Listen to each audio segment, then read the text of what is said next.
Hello friend, please subscribe my channel. You know what?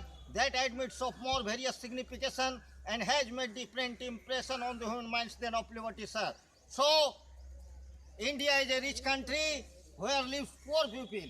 If India is a rich country, then how living here poor people? It is a burning question written by the Professor Kamte in the Sociology of India.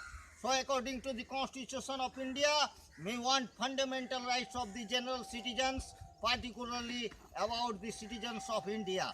We want selection of the unemployed youth in different branches of government of branches, selection of the unemployed youth in the different services.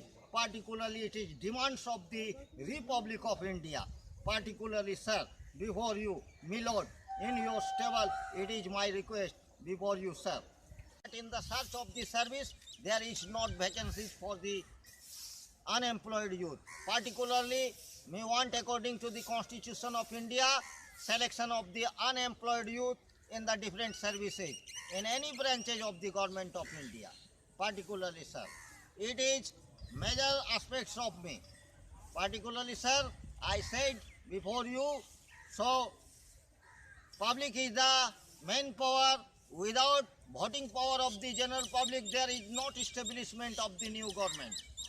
We want selection of the unemployed youth in any services. बेकारी समस्या को दूर किया जाए, भारत में हमारे पढ़े लिखे नौजवानों को नौकरी दिया जाए और जो वरिष्ठ ऑफिसर हैं वो कम से कम इस पर विचार करें।